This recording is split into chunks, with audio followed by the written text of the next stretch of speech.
Welcome to The Explainer. Today, we're diving into something that is literally rewriting the rules of global power right before our eyes.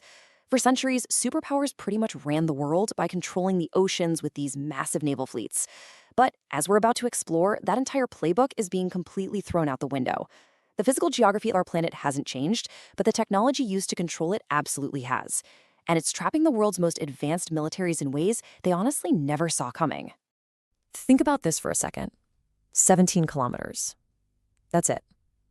That is the entire distance from the West Bank to the Mediterranean Sea at Israel's narrowest point. A strip of land that tiny introduces a really crucial military concept called strategic depth, or in this case, a total lack of it. Without strategic depth, a nation literally has no physical space to withdraw, regroup, or counterattack if they get invaded. Physical geography dictates their very survival.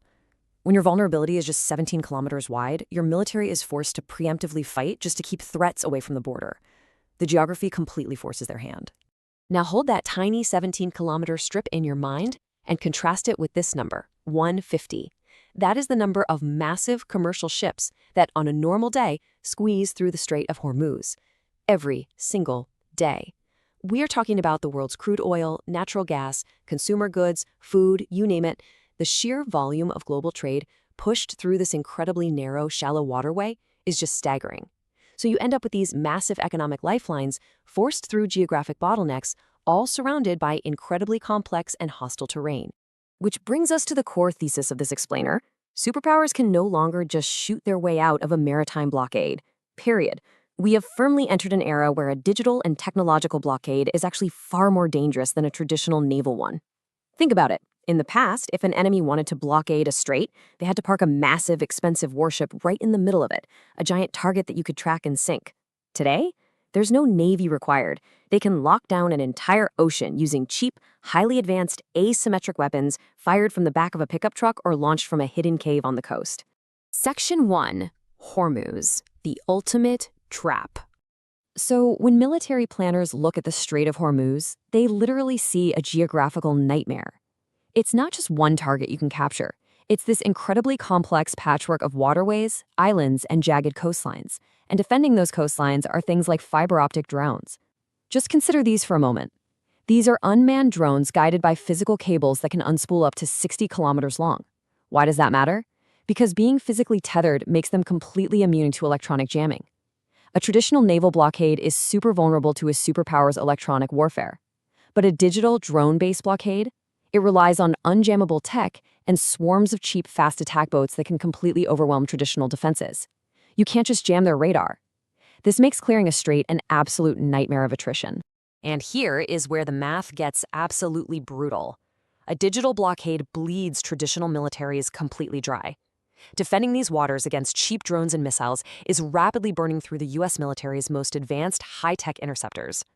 Current estimates show Patriot inventories are plummeting, and those super advanced THAAD anti-missile interceptors, they're dropping below 250 units. We are literally shooting down $1,000 asymmetric drones with multi-million-dollar interceptors that take years to manufacture. That math is completely unsustainable. Section 2. Why bypasses always fail. Right, so you might be thinking, well, if we can't fight our way through the strait, why not just build a way around it?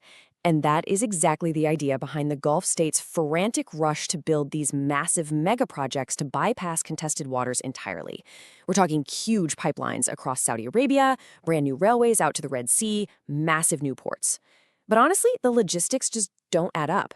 Sure, overland pipelines and railways can relieve a tiny bit of the pressure, but their daily capacity is strictly limited when you compare it to the massive scale of maritime shipping. Hundreds of ships carry millions of barrels of oil and thousands of shipping containers.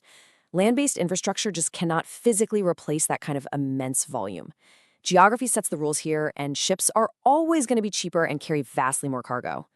But let's say you could somehow afford the astronomical construction costs for these projects, you still hit a massive political wall. We call this the Gulf integration mirage.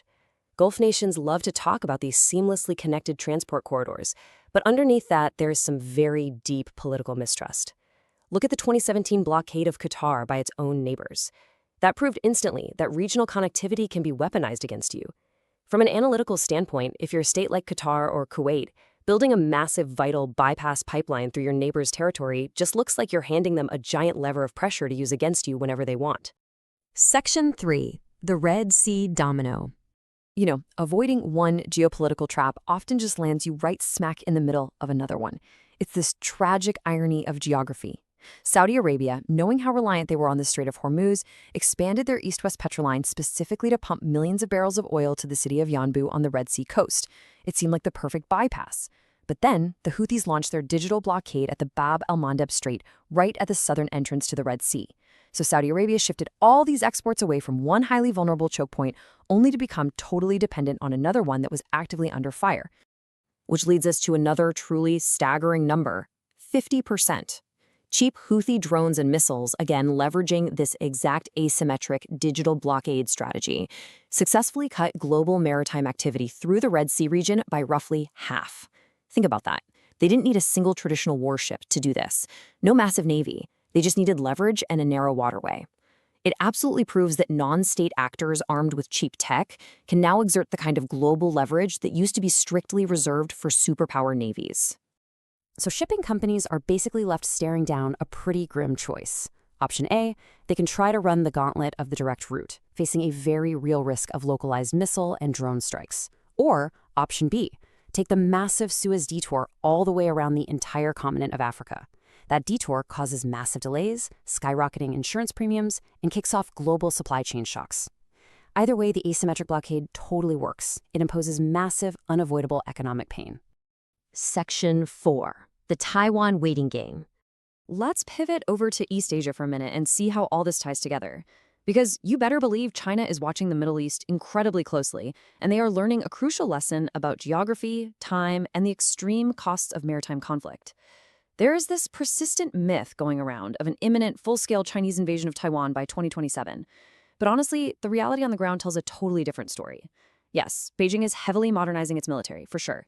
But we just do not see the massive nationwide civilian and industrial mobilization that a D-Day-style amphibious assault would require.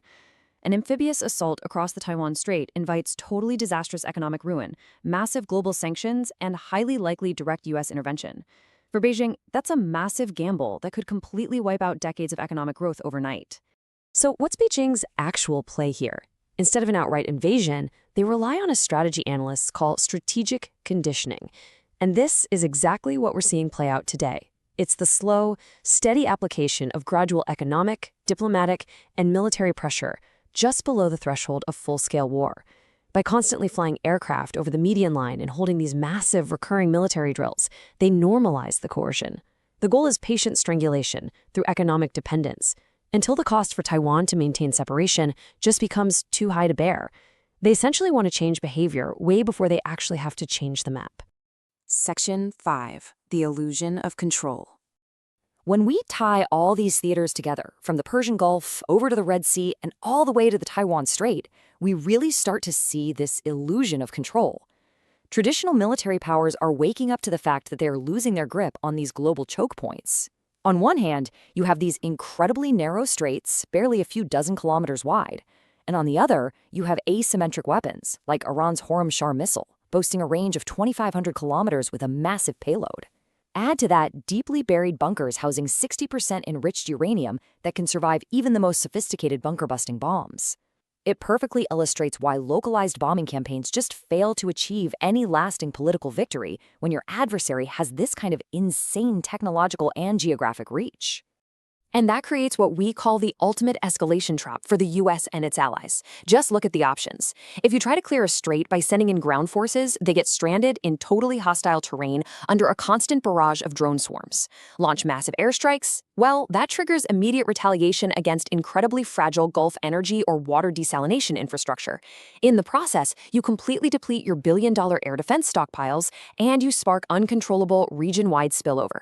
It is a terrifying list of no-win options, where your immense military leverage turns instantly into a massive strategic liability. It all boils down to this cold, hard reality. Entering a conflict is fundamentally different from enduring its psychological, technological, and economic attrition. Starting a war to pop open a strait, sure, that's easy. But sustaining that war? Can you afford to bomb launch sites every single day for years on end while global commercial shipping is at a total standstill and your multi-million-dollar interceptors run completely dry? Extracting an actual, lasting political victory from a decentralized digital blockade is nearly impossible. Which leaves us with one final, pretty uncomfortable question. We are watching the very rules of global power get completely rewritten by cheap technology and unforgiving geography. When a swarm of unjammable drones and a narrow stretch of water can literally bleed a superpower dry, we have to ask ourselves, is time still on our side? I'll leave you to ponder that one. Thanks for joining me on this explainer, and keep your eyes on the map.